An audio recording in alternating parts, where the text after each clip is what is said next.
Hello, bienvenue dans Sacré Accouchement.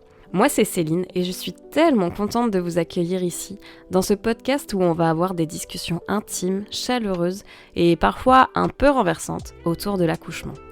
Ensemble, on va écouter des femmes, des hommes, des parents, mais aussi des experts qui viendront nous raconter leurs histoires, leurs surprises, leurs conseils, bref, tout ce qui fait d'un accouchement un moment inoubliable et unique.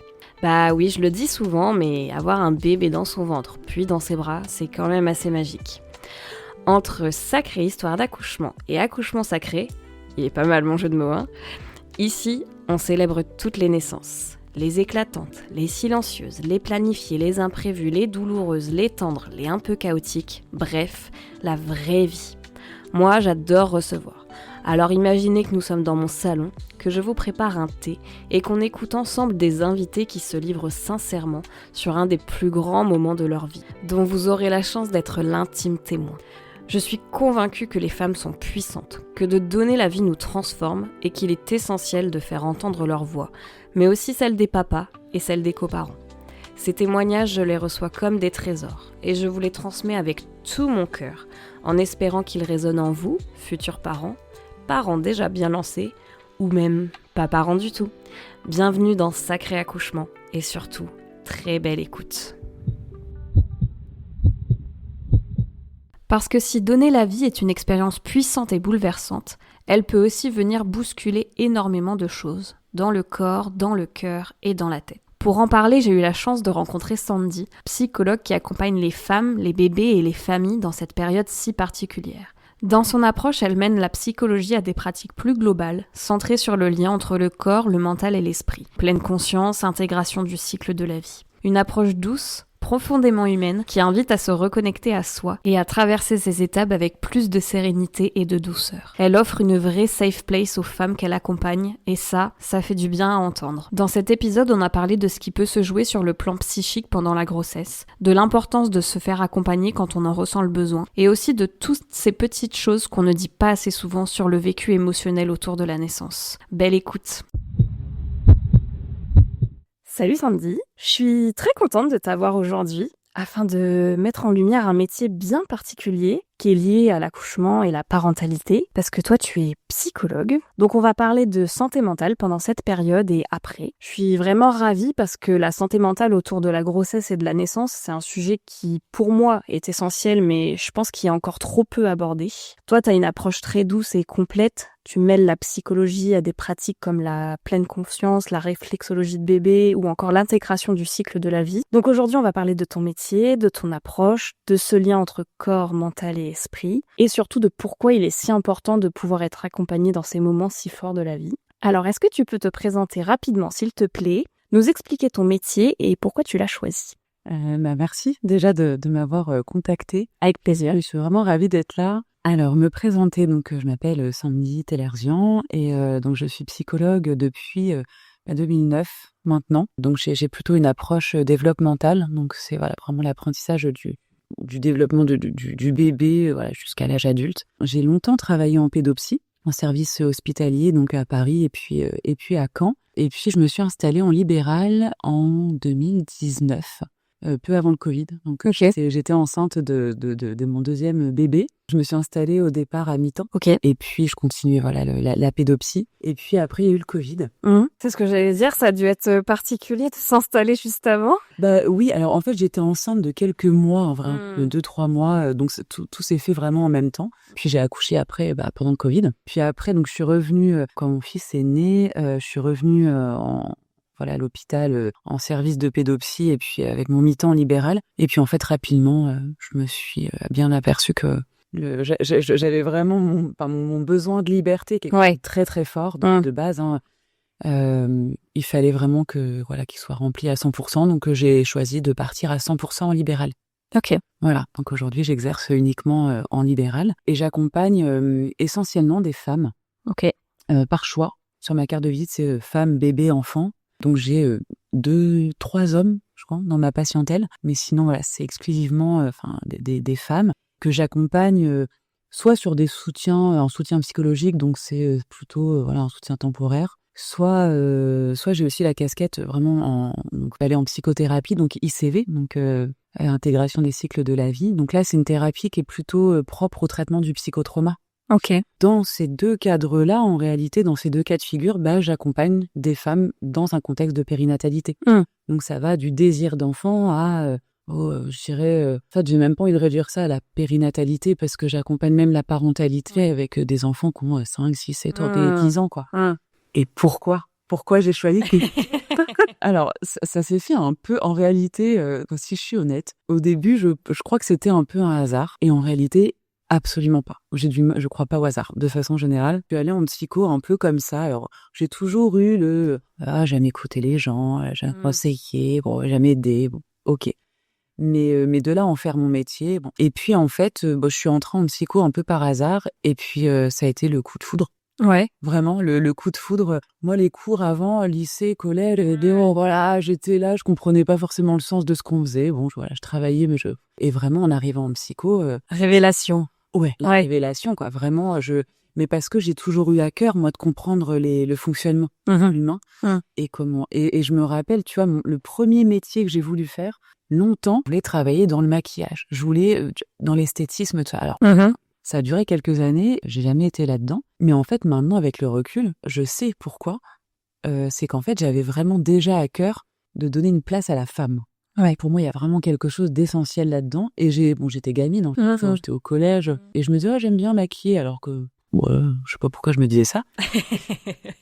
En réalité, même moi, je me maquillais pas forcément beaucoup. Mais je pense que déjà, dès le départ, j'avais... De mettre en lumière un peu. Exactement. Mettre en lumière la femme, de l'aider à, prendre une place. Et d'ailleurs, c'est encore dans mes projets, donc tu vois, il y a ce truc, je me dis, pourquoi pas un jour revenir un peu mêler ça, psycho avec ça, je sais pas, à voir. Mais du coup, dans tes études, après, tu t'es spécialisée sur les femmes ou c'est venu dans tes expériences Dans mes expériences. Alors, en réalité, dans mes études, c'était... le développement, c'est quand même très, très large. Mais là-dedans, il y a beaucoup d'accompagnement à la parentalité. Ouais. Si dans mes études, on touchait beaucoup à ça, parentalité de façon générale. Et en fait, moi, c'est après, au travers de mes lectures et puis de mes valeurs, le positionnement à moi, d'avoir à cœur d'offrir réellement un espace safe, un espace de sécurité pour les femmes. Ça, pour moi, c'est essentiel. Mes patientes, elles le savent, de toute façon. Je m'en cache. Ça me parle beaucoup, ce que tu dis. Je m'en cache pas du tout. Et aussi, c'est que avec la casquette psychotrauma, c'est que j'accompagne énormément de femmes qui ont subi aussi donc des traumas, des violences, etc. Soit pendant l'enfance ou déjà à l'âge adulte. Et c'est vraiment, j'ai envie, j'ai à cœur d'accompagner ces femmes dans tout ça, quoi, amener un peu de douceur là. Ouais. Voilà où je trouve que ça manque d'espace pour les femmes, ça manque de douceur. Je me dis si ton métier il est super important. Voilà, je me dis si dans mon petit 10 mètres carrés, je peux apporter un peu ça, bon, voilà. J'ai fait le boulot, quoi. C'est super louable. On va commencer par la grossesse, ton accompagnement pendant la grossesse. J'ai beaucoup de questions, j'avoue, je sais pas trop par quoi commencer, mais comment ça se passe du coup c'est quoi les enjeux de la santé mentale pendant la grossesse? Pourquoi les femmes, elles viennent te voir Je dirais qu'il y a un peu deux cas de figure. Il y a des femmes qui viennent me voir pendant qu'elles sont... Voilà, alors, soit pendant vraiment la grossesse, soit parce qu'elles ont un désir de grossesse, mais en tout cas, c'est exclusivement centré sur cette période de vie. Ça peut être aussi souvent après. Moi, je reçois beaucoup, dans la mesure où j'ai la casquette psychotrauma et périnate, je reçois beaucoup de femmes qui ont des vécus d'accouchement traumatiques. Ouais, on en parlera après. On va en parler, ouais. Et en fait, pendant la grossesse, donc, soit voilà, les femmes viennent me voir dans ce contexte-là, soit c'est des patientes que j'ai déjà voilà, depuis quelque temps. Et puis, voilà, qui sont enceintes pendant le suivi. Et donc là, on bascule aussi sur quelque chose, ou pas d'ailleurs, mais on peut basculer sur quelque chose vraiment plus en lien avec la grossesse. En fait, c'est important parce que la grossesse, c'est vraiment la période qui peut faire remonter mais tellement de choses. C'était ma question suivante. Ouais, pourquoi dans cette période-là, il y a des choses anciennes qui peuvent remonter comme ça, et conscientes ou inconscientes? Il y a un concept qu'on connaît, on parle de transparence psychique maternelle. Alors pour qui, pourquoi?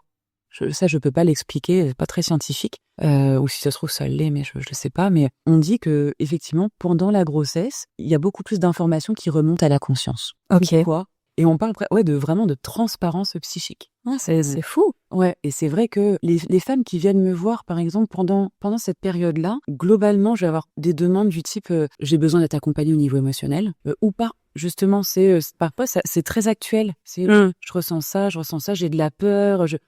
Ça, c'est très fréquent. Et la plupart du temps, en réalité, c'est les sages-femmes qui orientent vers moi voilà, des patientes lorsqu'elles sentent que elles-mêmes, dans leur cabinet, elles peuvent pas forcément accompagner les femmes sur ce point-là, parce qu'elles peuvent, mais jusqu'à un certain point, ce qui est normal. Et puis, il y a aussi des femmes qui me disent voilà, moi, j'ai vécu ça, ça, ça. Je ne veux pas transmettre ça à mon bébé. Ouais. C'est un peu voilà, ces deux cas de figure-là.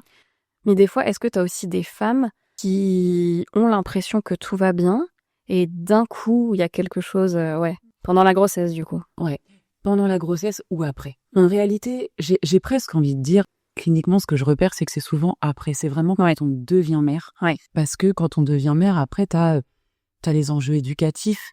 Et puis, ton bébé, ton enfant, plutôt ton enfant, quand il va grandir, il peut vraiment faire écho à des parties de toi qui n'ont pas été apaisées.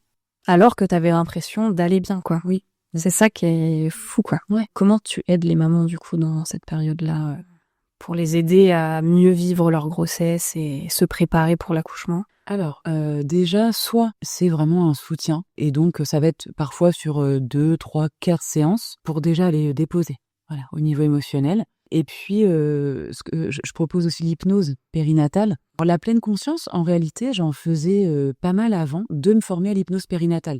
Tu vois, mais les deux, en réalité, c'est vraiment deux approches très chouettes.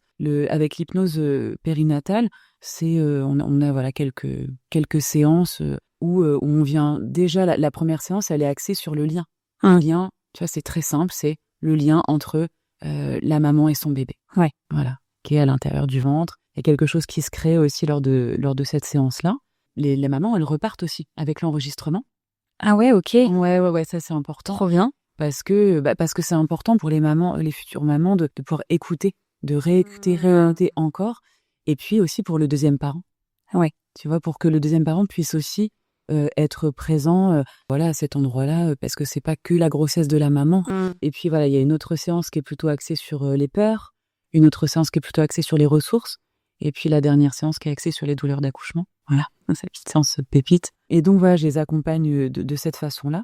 Et puis pour les patientes que j'avais déjà avant leur grossesse, vraiment en thérapie CV, et ben là en fait on continue, on travaille et on voit s'il y a des choses qui remontent, souvent le cas, souvent des peurs ou de la colère, quelque chose qui remonte, et on le travaille à ce moment-là, on l'intègre en fait. C'est intégré déjà dans une thérapie qui est déjà existante. Toi, t'arrives à redonner, pour les mamans qui ont du mal à créer le lien avec le bébé, t'arrives toi du coup à pouvoir leur redonner cette possibilité-là.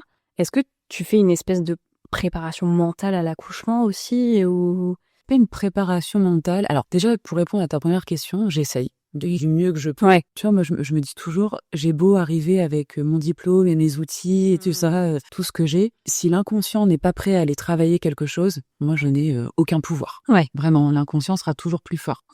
Et donc, s'il y a vraiment quelque chose qui ne se crée pas pendant la grossesse, eh ben, je vais essayer de contourner, je vais essayer d'aller voir ailleurs. Est-ce qu'il y a une problématique du lien? Et en réalité, on peut être là-dedans.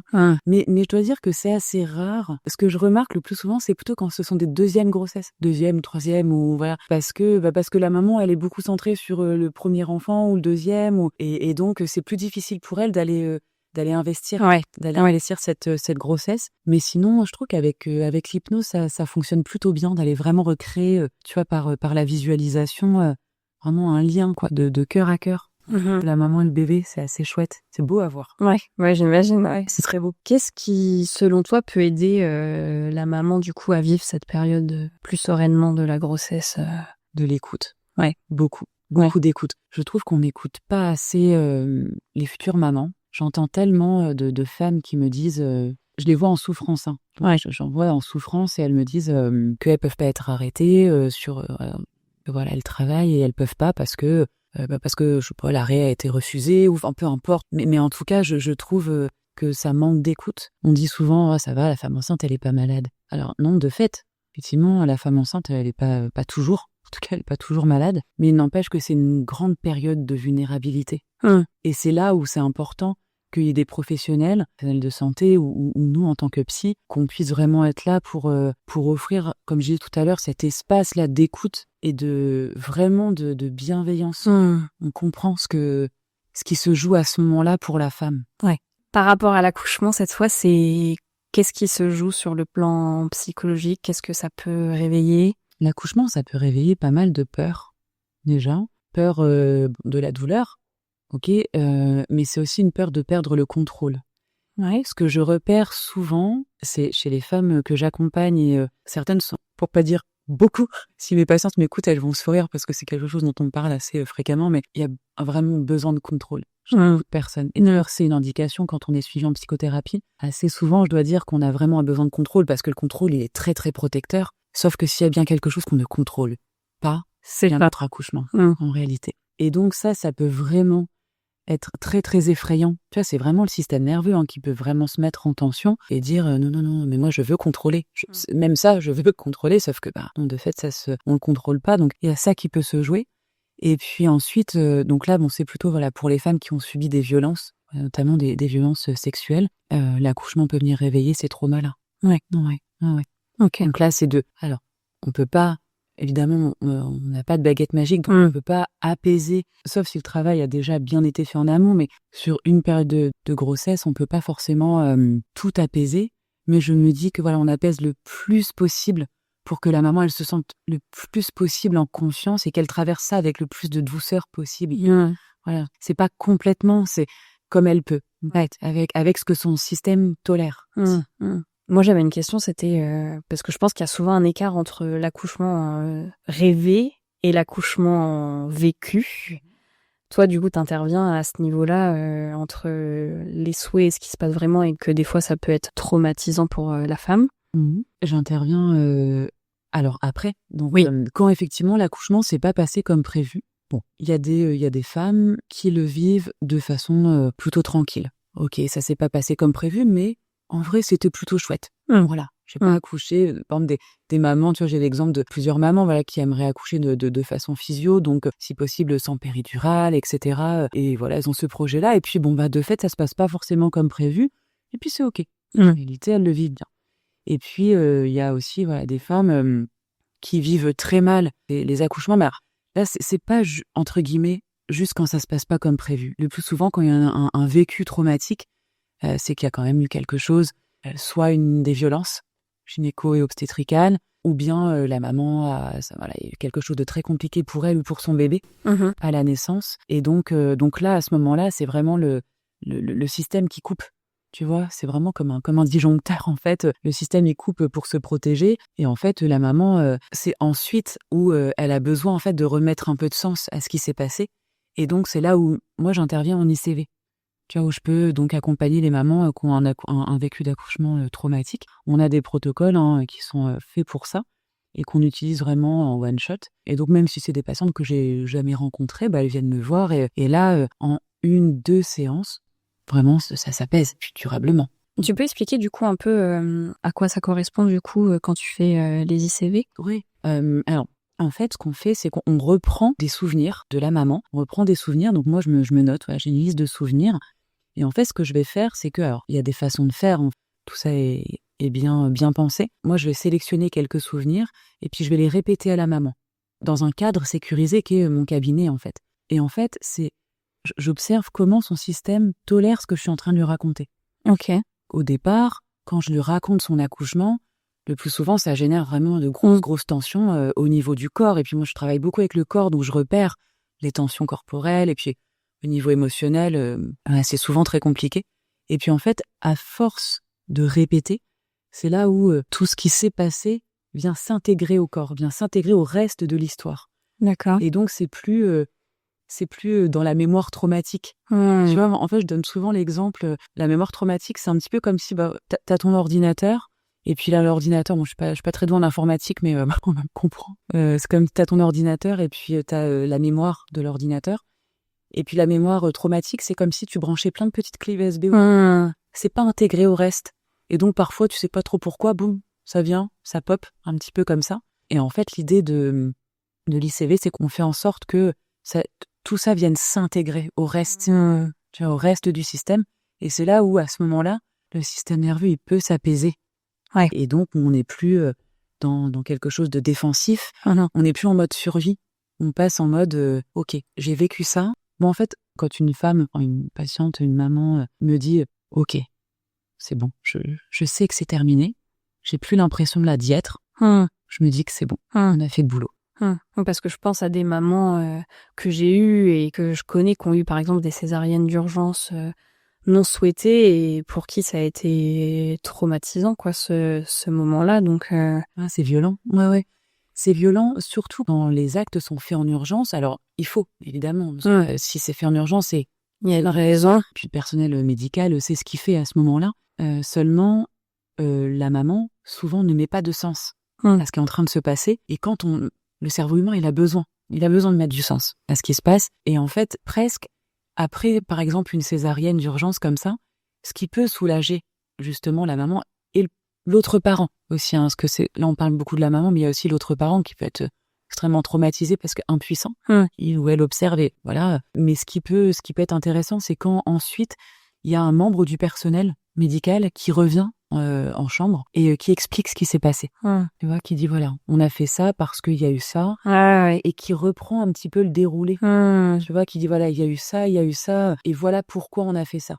Et là, souvent, ça aide à mettre du sens, ça soulage un peu. J'ai une autre question. Tu vas me dire si ça ressort de ton métier ou pas, mais souvent, il y a l'idée que quand tu accouches et qu'on te pose ton bébé sur toi, tout de suite, il y a l'amour inconditionnel et c'est incroyable si tu l'as, mais pas toujours.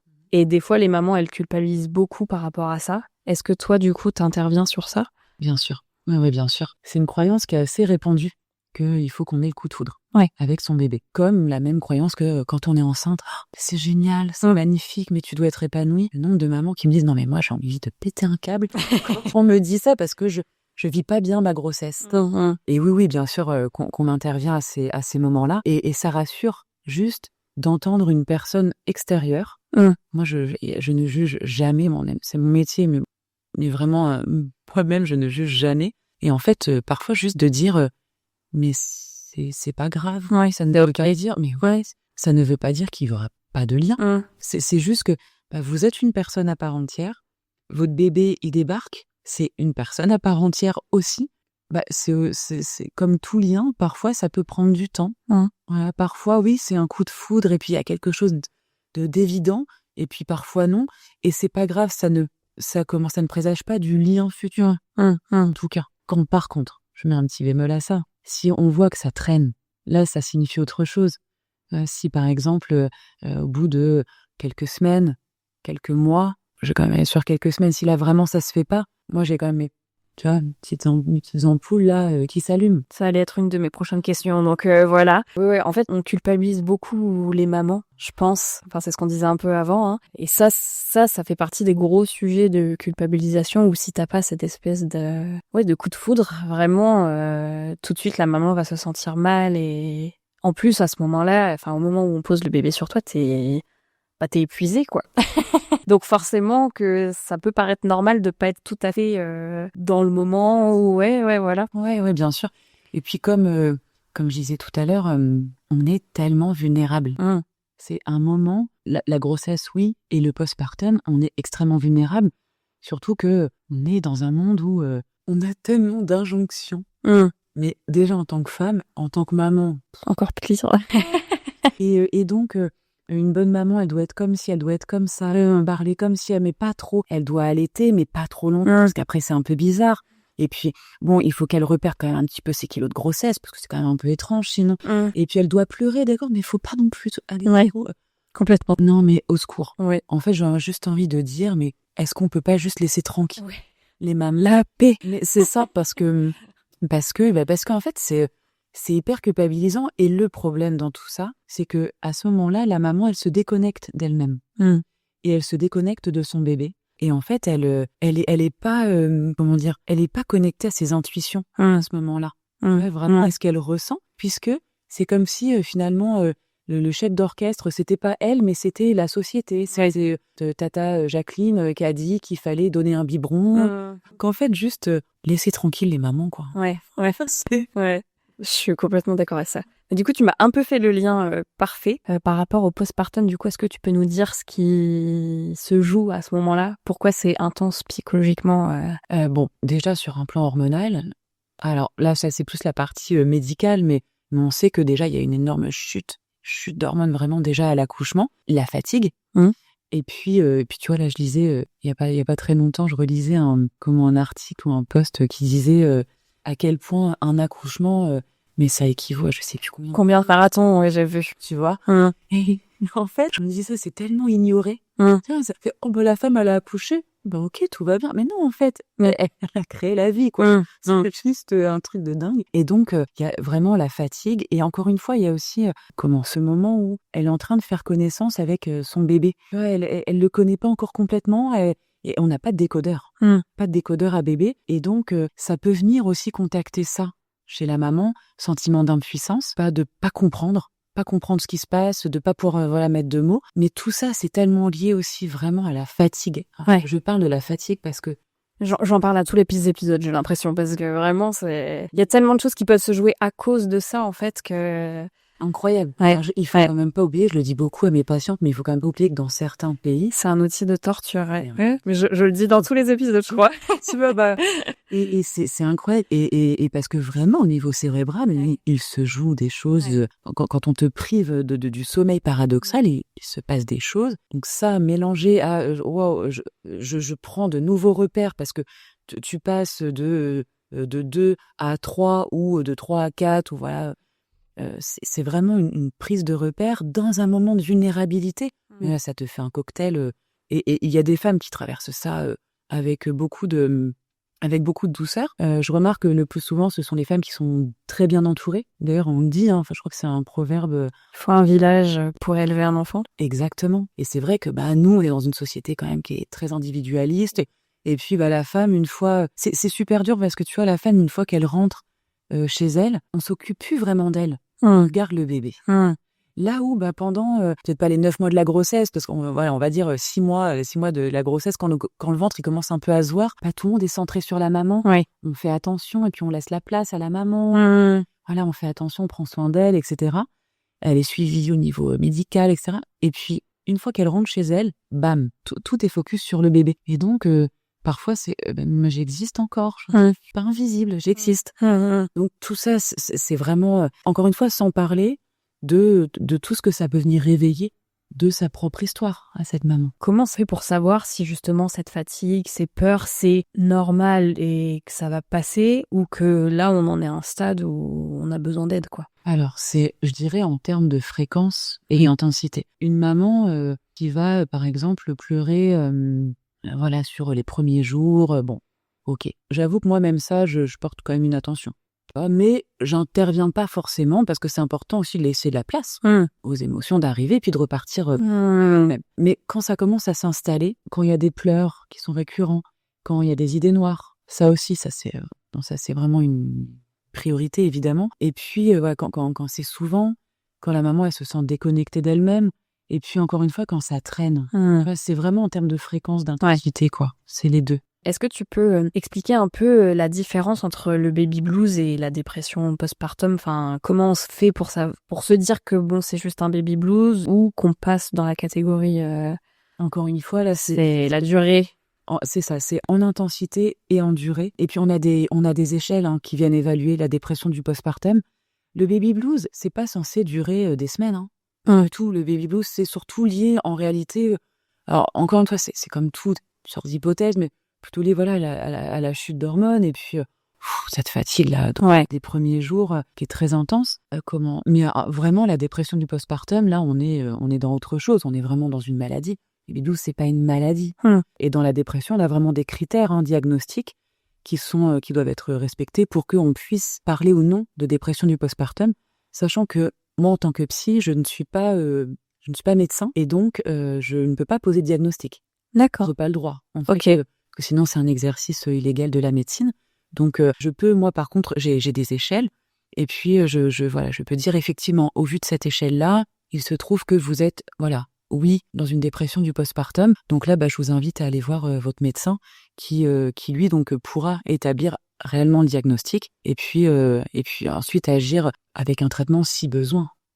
Mais toi, tu suis quand même des mamans qui sont en dépression postpartum, oui, quoi. bien sûr, moi je les suis, mais disons que, voilà, officiellement, moi je ne pose pas le diagnostic. Il faut, quoi qu'il arrive, qu'elle repasse par le médecin traitant ou par un psychiatre. Par rapport à ça, par rapport à l'entourage et même la maman, c'est quoi les signes qui peuvent alerter et se dire que là, la personne ne va pas bien? Parce que je pense que des fois, la personne elle-même, encore une fois, comme je disais tout à l'heure, a l'impression d'aller très bien ou se dit qu'elle ne mérite pas d'avoir un traitement ou c'est impensable tellement elle est épuisée ou seule ou enfin c'est quoi les signes un peu qui peuvent alerter pour Globalement, mais un peu comme toutes les dépressions, j'ai envie de dire, il y a un ralentissement.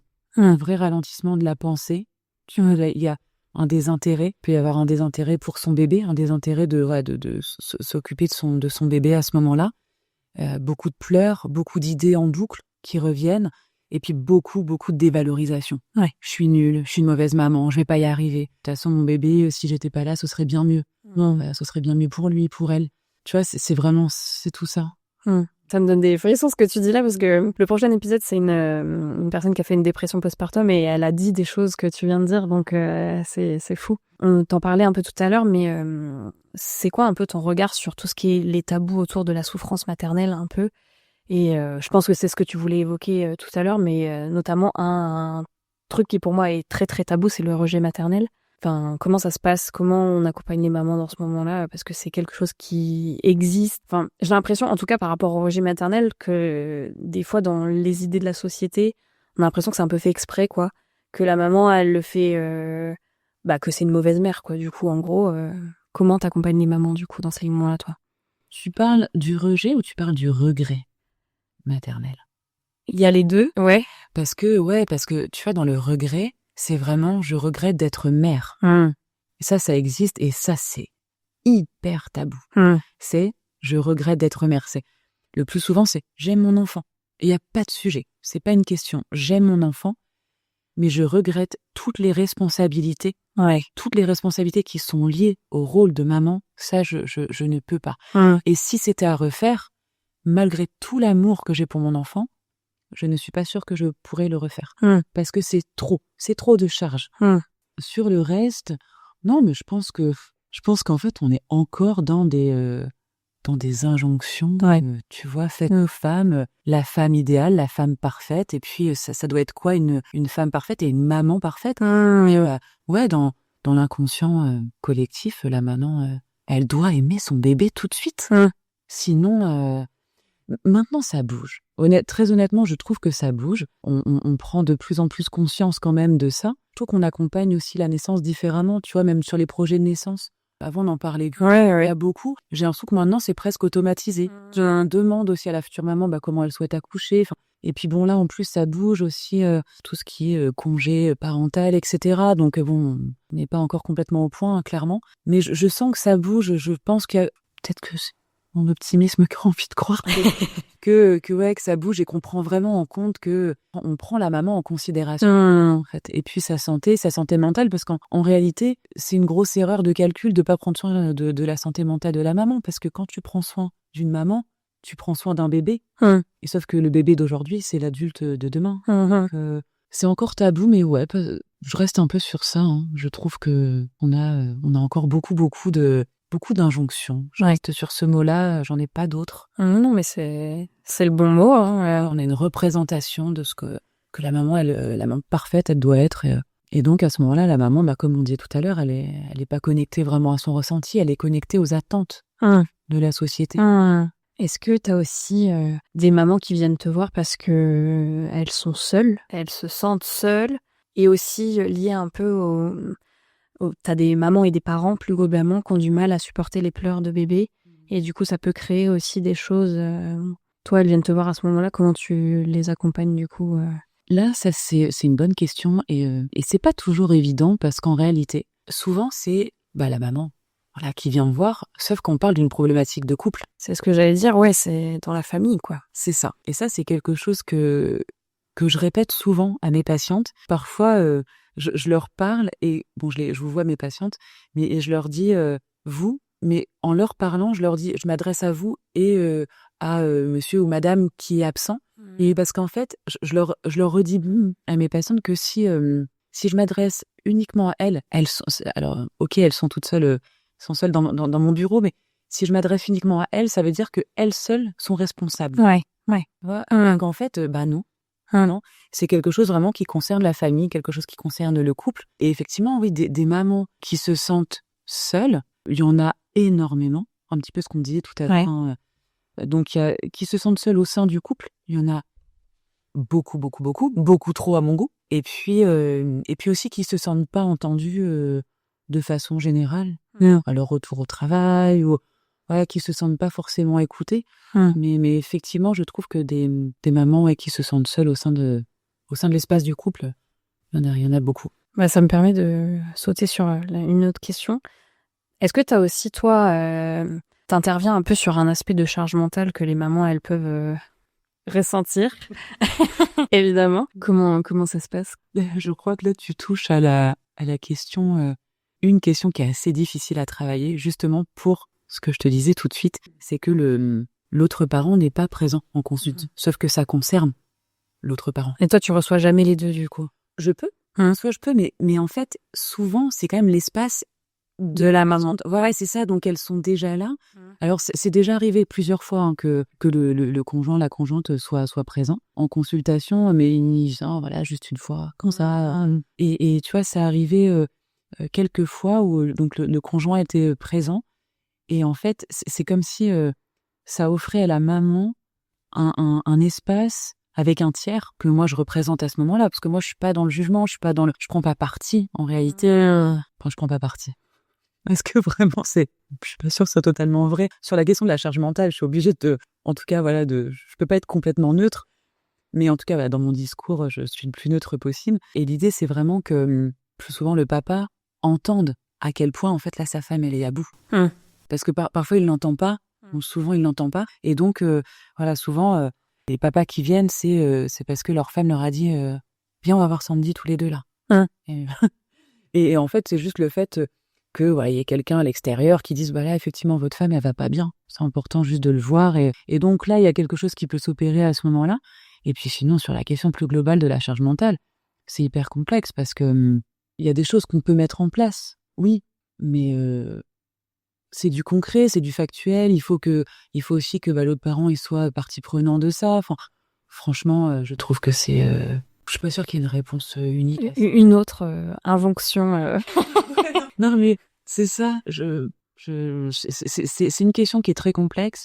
Et d'ailleurs, parce que je pense en même temps, plusieurs patientes, j'en ai quand même pas mal. Mais en fait, au bout d'un moment, moi, ce que je conseille aussi, c'est parce que souvent les femmes, elles vont me dire. Je vais quand même pas me séparer pour ça. Alors évidemment qu'il y a un tas d'autres options avant la séparation. Et en fait, moi, je conseille, mais parce que voilà, moi, c'est facile pour moi, j'ai la casquette psy, mais en fait, je me dis pourquoi pas faire parfois 2-3 séances avec un psy vraiment pour l'espace couple, pour justement aborder ces questions-là. Parce que encore une fois, c'est important que les deux soient là. C'est pas que à la maman qui subit la charge mentale d'entendre ça. Enfin, au contraire, elle est au courant de ce qui se passe. Ouais. Et presque, moi, dans ces cas-là, le travail que je vais faire, c'est qu'est-ce qui fait que vous continuez de tolérer ça ? Pourquoi ?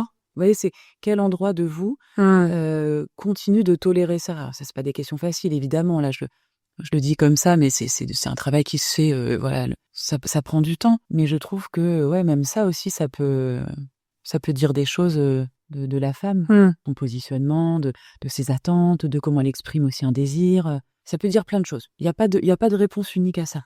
Les femmes que tu as en postpartum, du coup, ça peut être pour quelques séances ou parfois c'est vraiment pour plus longtemps. En moyenne, c'est quoi la durée ? Ça dépend, ouais. Ça dépend.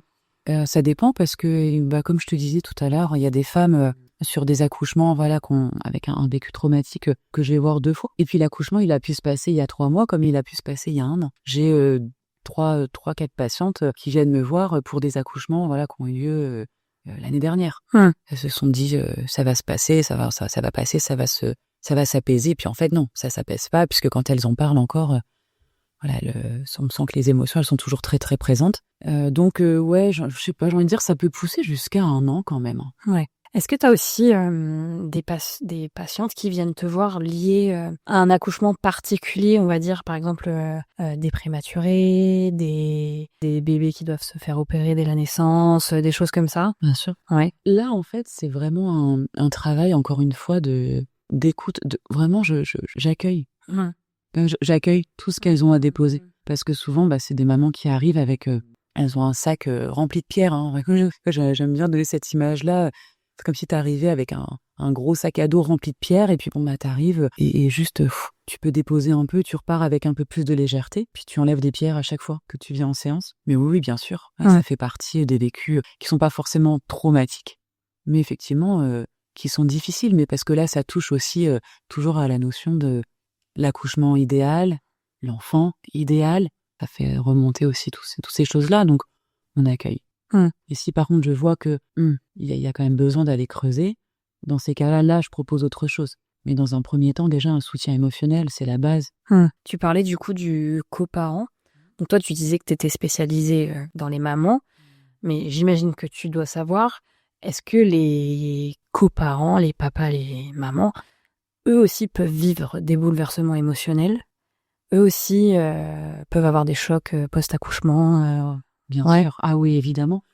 Là, tu vois, dans les personnes que j'accompagne, un papa, toi, je disais tout à l'heure que j'avais peu d'hommes, et en réalité, les hommes que j'accompagne, la porte d'entrée de l'accompagnement, ça a été l'enfant. Ok.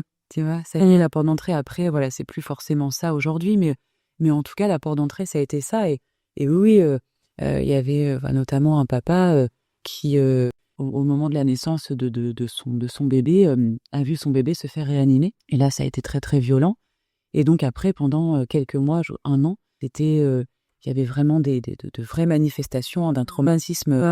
Voilà, il avait, par exemple, peur de rentrer dans la chambre de son enfant, de peur de retrouver son enfant sans respiration. Donc, c'est évidemment que c'est très traumatisant. Et puis encore une fois, l'autre parent, il subit aussi, c'est-à-dire qu'il voit ce qui se passe, il peut pas intervenir, et de la même façon que la maman, il peut pas mettre de sens. Et puis il voit sa femme souffrir. Tu vois, il y a aussi ça accessoirement. Et effectivement, voilà, les papas, ils viennent pas tous, mais enfin très peu d'ailleurs viennent me voir moi. Après peut-être d'autres collègues, oui.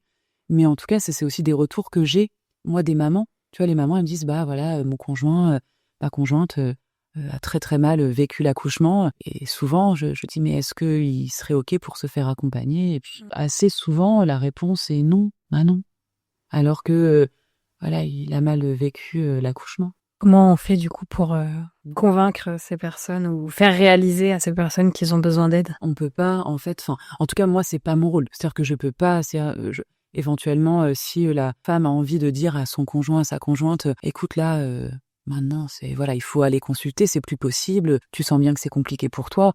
Évidemment que la personne peut le faire, hein, mais moi, à mon niveau, je peux pas agir, parce que déjà, la personne ne vient pas me voir. Oui. Et puis c'est important, c'est vraiment une donnée essentielle, tu vois, c'est presque, j'ai envie de dire, le facteur de réussite dans un soutien ou dans une thérapie.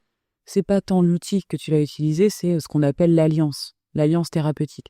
Et l'alliance, c'est vraiment cet endroit-là où ok, tu sens que tu es suffisamment en sécurité, suffisamment en confiance pour justement te livrer à la personne. Sauf que on a aussi toutes nos protections, toutes nos défenses là qu'on accumule depuis qu'on est enfant. Et en réalité, si la personne, si monsieur ou madame n'a pas envie d'aller travailler ça, d'aller explorer un peu la question des émotions, on peut rien faire. Après, ça joue dans le couple.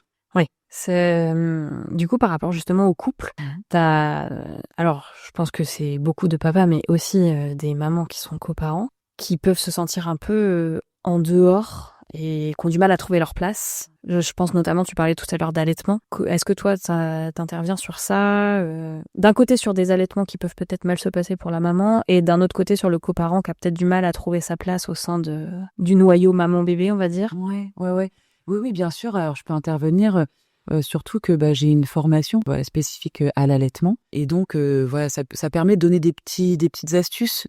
Parce qu'effectivement, c'est parfois pas évident. Alors, c'est pas évident, et pour autant, c'est normal que les premières semaines, les premiers mois, la maman, elle est en symbiose avec son bébé. En symbiose, ça veut dire que le bébé a besoin de la maman autant que la maman a besoin du bébé. C'est vraiment quelque chose de très réciproque. Et puis après, au bout d'un certain temps, quelques mois, l'autre parent, il intervient comme tiers. Tu vois, j'arrive pour mettre un petit peu de distance. Alors, ça veut pas dire une rupture de lien, évidemment. Et je mets un peu de distance. Et puis en fait, parfois, la maman, elle fait barrage à ça. Elle fait obstacle. Et c'est pas toujours conscient. Et il y a quelque chose dans la maman qui, en gros, dit non, moi je veux personne entre moi et mon bébé. T'interviens pas. Et donc, c'est là, effectivement, où notre parent peut avoir du mal à trouver sa place. Et puis, sur la question de l'allaitement, je me dis toujours, et je dis toujours aussi aux mamans, mais en fait, l'autre parent peut complètement trouver sa place là-dedans. Il peut apporter des coussins pour que la maman, elle se cale tranquille sur son canapé. Il peut apporter un verre d'eau, parce que quand on allaite, on a soif. Tu vois, il peut dire... en fait, il peut créer les conditions. Il peut aller chercher le bébé, le mettre au sein. Enfin, tu vois, en fait... Évidemment qu'il peut pas avoir la même place que la maman à ce moment-là, mais en tout cas, l'autre parent peut créer les conditions pour que la maman, elle soit le plus détendue possible, parce qu'on sait que plus on est détente pendant l'allaitement, plus la lactation, elle est aussi favorisée, le bébé, il est cool, il est détendu, voilà. Donc en fait, évidemment que l'autre parent, il a vraiment un rôle à jouer, mais ça, je crois que c'est important de le rappeler, parce que très souvent, c'est pas de la mauvaise volonté, c'est juste que vraiment, l'autre parent, il sait pas. S'il se dit, je suis un peu inutile, ma femme, elle donne le sein, donc qu'est-ce que je peux faire?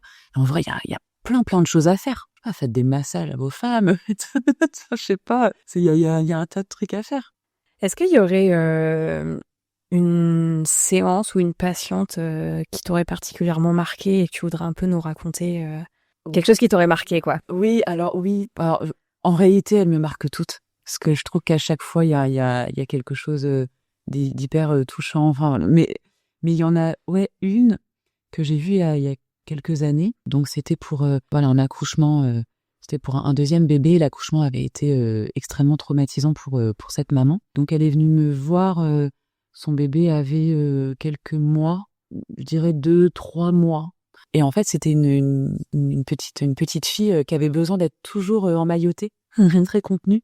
Et puis, il fallait serrer un peu fort. Et en fait, donc cette maman vient me voir. On fait donc les protocoles en ICV dont je parlais tout à l'heure, où vraiment on revient sur ce vécu d'accouchement. Et en fait, il se trouve que sur 2 séances, 2 séances qui se sont déroulées, bébé était là.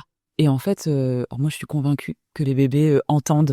Alors, ils comprennent pas les mots, mais ils comprennent l'intention. Moi, je suis convaincue de ça. Et en fait, là, moi, finalement, dans le protocole, je revisite l'histoire de cette maman. Mais donc, ça veut dire que je revisite aussi l'histoire de ce bébé. On répète l'histoire, parce que c'est comme ça que ça fonctionne. Donc, la maman, elle s'apaise. Et après, quand elle revient me voir, elle me dit, mais c'est fou. Elle me dit, ma fille n'a plus besoin d'être emmaillotée.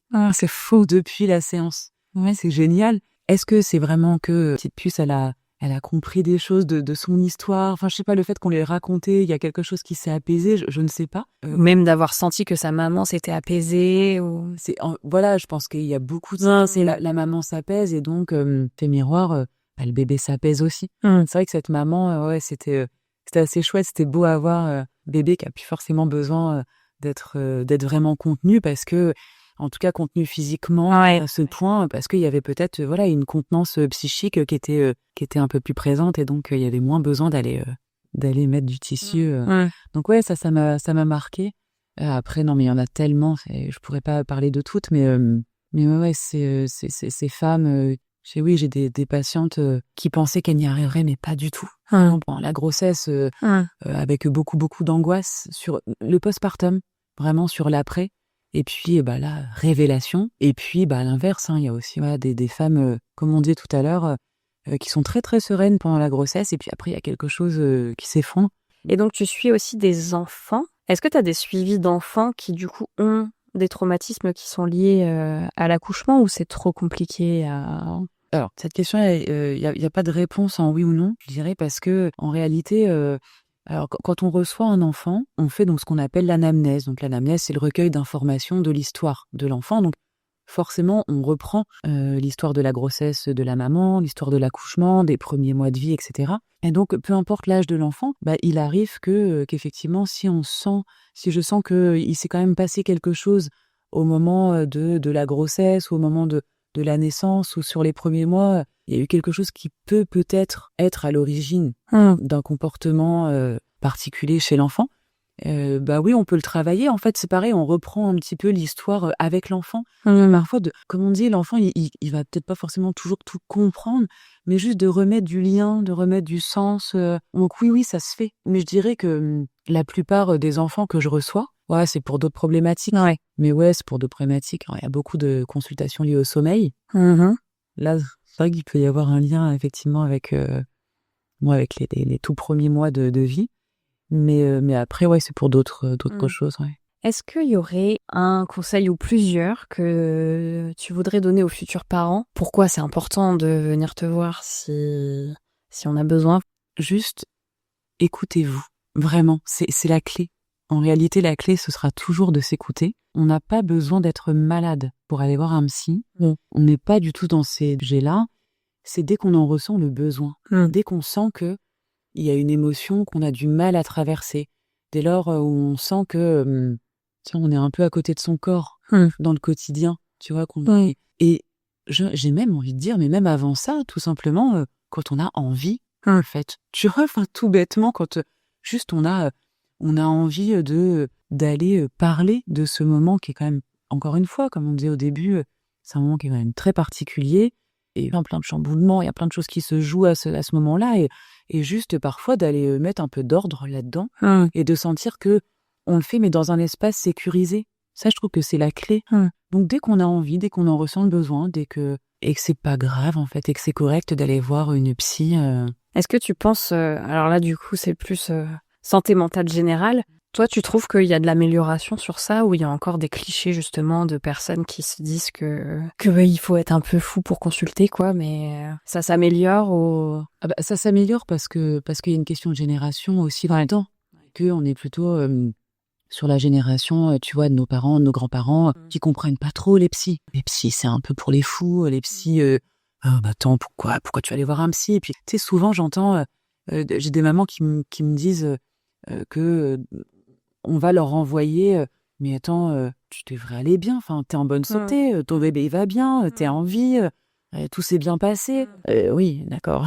Mais en réalité, ouais, je trouve que ça reste, c'est mieux, ça s'améliore, mais parce que on est les nouvelles générations, tu vois, on arrive, et donc nous on est beaucoup plus au clair, on est beaucoup plus au fait aussi de toutes ces questions de santé mentale. Et donc j'ai envie de dire, la vision de la génération d'avant, petit à petit, elle commence aussi à s'estomper.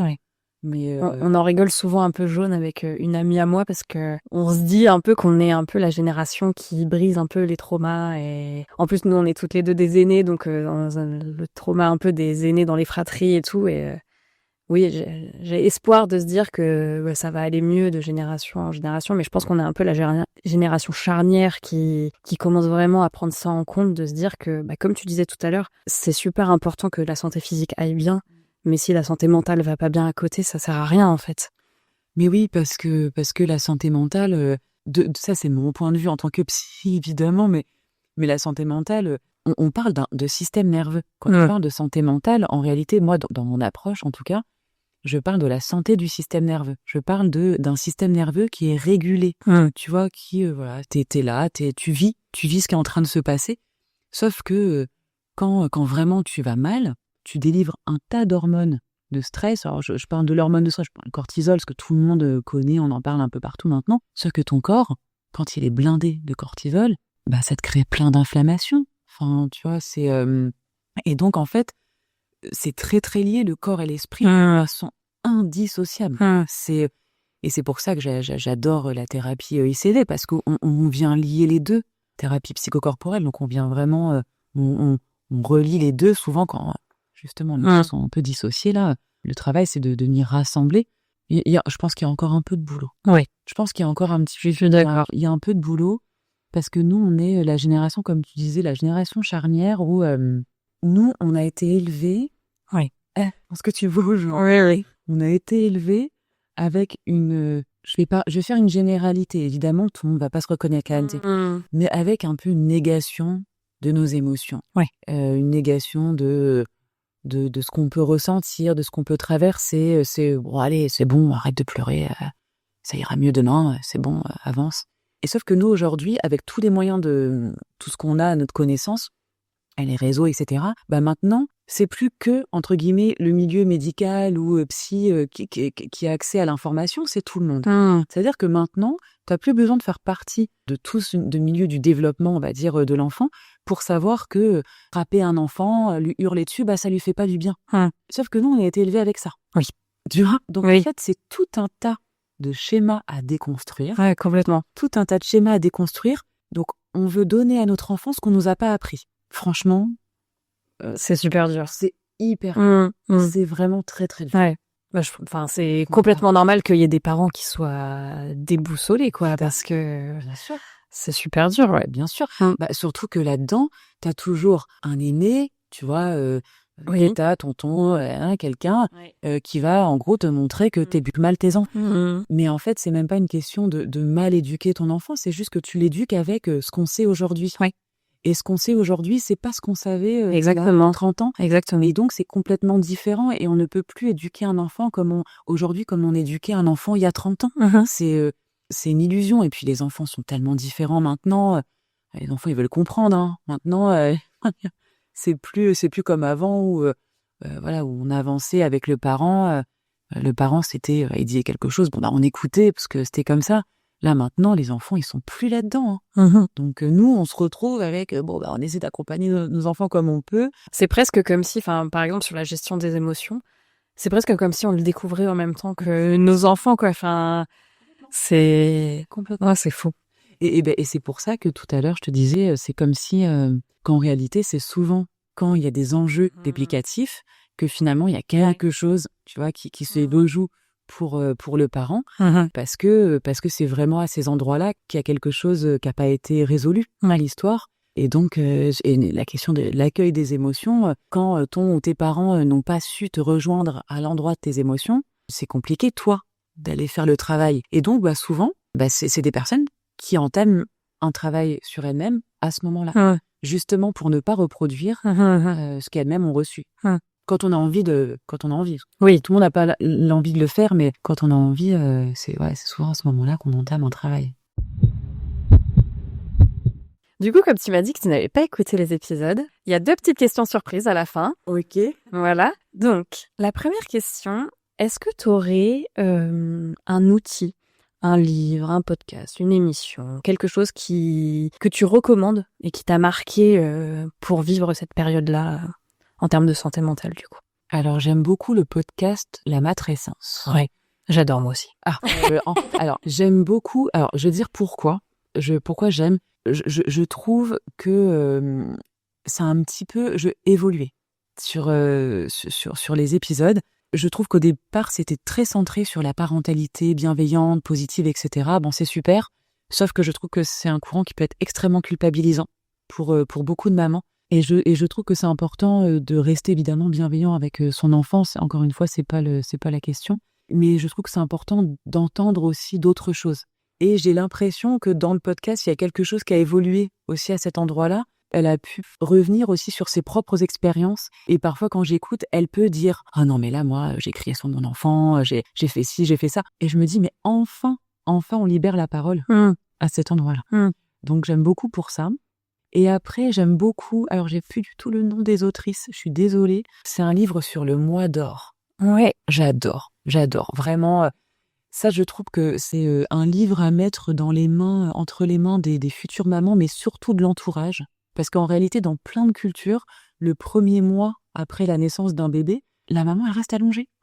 Et c'est tout le monde autour qui s'occupe de la maman. La maman du bébé, qui prépare des petits plats, tout ça.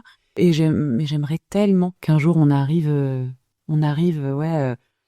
il y en a qui en parlent, mais c'est encore assez marginal. Hein. En fait, c'est marginal, mais parce qu'en fait, ceux qui en parlent, j'ai plutôt envie de dire ceux qui entendent ça, ce message-là, c'est ceux qui sont déjà un peu de ces sensibilisés. Donc, mais moi, j'aimerais que ça soit tout le monde en parle et que presque que le gouvernement il se saisisse, tu vois, de ces questions-là, de dire le premier mois, je sais pas, qu'on mette en place, qu'on systématise aussi la présence des doulas, tu vois, il y a un tas de choses à mettre en place, mais alors oui, on n'est pas dans du rendement, on n'est pas dans de la rentabilité, et donc ça fait pas d'argent. Mais encore une fois, c'est pas un bon calcul, parce que si vraiment on prend soin de la maman là sur ses premiers sur ces premiers mois, on garantit pas à 100% une maman en bonne santé mentale. On garantit pas à 100%, mais en tout cas, on fait tout pour. Et donc, ensuite, voilà, une maman qui a une bonne santé mentale, ça vient favoriser le lien à son bébé. Encore une fois, tout ça, c'est en cascade. Donc, tout le monde puisse se saisir aussi de la question. Ouais.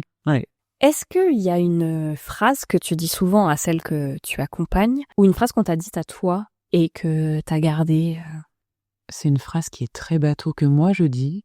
C'est la phrase simplement, vous faites de votre mieux et c'est déjà super. Ouais, c'est vraiment faites de votre mieux, c'est déjà super. Et une phrase que moi j'ai entendue, ça m'émeut un peu parce qu'en fait c'est ma fille qui me l'a dit il y a pas très longtemps, qui m'a juste dit non mais maman, t'as pas besoin d'être parfaite en fait. Juste ça. Elle a quel âge juste? Elle a 7 ans et demi. C'est fou. Oui, ouais. Et elle m'a juste dit non mais maman, t'as pas besoin d'être parfaite. Tu fais déjà énormément pour nous. Ouais. Donc t'as pas besoin. En fait, prends du temps pour toi, maman. Et là, on en revient à ce qu'on disait tout à l'heure. Est-ce qu'on se serait imaginé dire ça à son âge? Mais jamais, en fait. Non, jamais. Mais non, C'est dingue. Non, C'est dingue. C'est pour ça, quand elle m'a dit ça, bon, après, là, je raccourcis, parce qu'effectivement, ça a été tout un monologue. Oui. Et elle lui dit genre un tas de choses. Et là, elle m'a dit, non, maman, il faut vraiment que tu prennes du temps pour toi. T'as le droit de prendre du temps pour toi, de prendre soin de toi. T'as pas besoin d'être parfaite. Tu fais de ton mieux, c'est super. Et en fait, c'est adorable. Là, c'est génial. Faut vraiment s'écouter. Mais c'est tellement dur.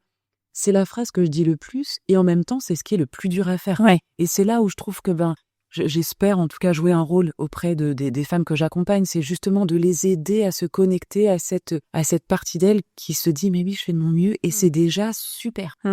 C'est une belle manière de terminer. Merci Sandy. Merci à toi de m'avoir reçue. Avec grand plaisir. Merci.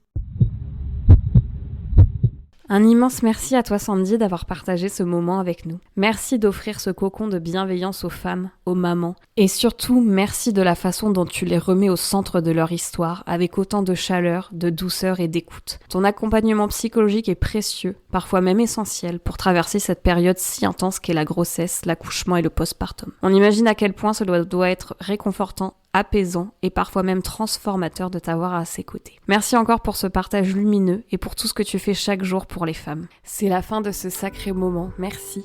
Merci infiniment d'avoir écouté cet épisode.